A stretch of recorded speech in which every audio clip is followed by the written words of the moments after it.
The uncle of Oscar Pistorius says he wants his nephew's bail conditions to be amended, and Pope Francis has called for an urgent solution to the violence in the CAR.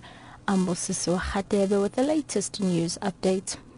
Arnold Pistorius, the uncle of Paralympic gold medalist Oscar Pistorius, says he wants his nephew's bail conditions to be amended to make life bearable for him. The Paralympians' legal team will ask the North Gauteng High Court in Pretoria tomorrow to amend Pistorius' bail conditions. They will argue that the bail conditions should be amended because Chief Magistrate Desmond Nair found that Pistorius was not a flight risk. He is not allowed to leave the country or Pretoria without permission. Pistorius says they told the legal team some of the amendments to the bail conditions are more important than others. He says they want the amendments for practical reasons and gave the example of going out to eat and not asking anyone's permission. Lila Magnus, SABC News, Pretoria. National Police Commissioner Ria Piaga has declined to say whether the police's decision to shoot at Marikana last year met the police's standing order requirements. According to the police's requirements, standing orders must be proportional to the threat. However, human rights lawyer advocate George Bizos believes this was not the case in the Marikana shootings. Piaga says experts would be in a better position to respond. 34 dead, 84 injured, most of them on the upper part of their body, and the absence of any injury on any police officer.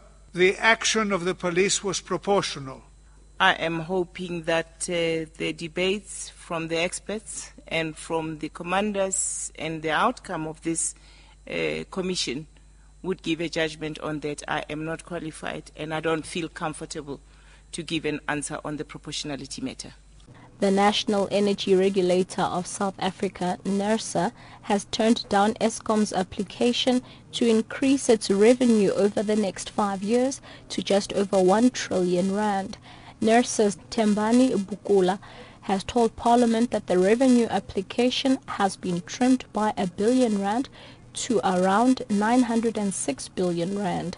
He says Eskom based its application on the expected coal price increases in the coming years. Yes, it is true. The increases that they are projecting, they say that those increases would be above 16-17%. But that's what they are projecting, their increases around the coal industry. But Eskom is saying they are going to have a pact with the miners to keep the increases at 10%, and that's what we are holding Eskom to. And lastly, Pope Francis has called for an urgent solution to violence in the Central African Republic. His call comes 3 days after a bloody coup forced President Francois Bozize into exile. On Monday, President Jacob Zuma confirmed that 13 South African peacekeepers were killed and 27 others wounded. In his first reference to a specific conflict since his inauguration last week, Pope Francis says he's closely following the situation in the CAR. Catch the latest news on the hour on SABC radio stations and on NewsBreak Option 1.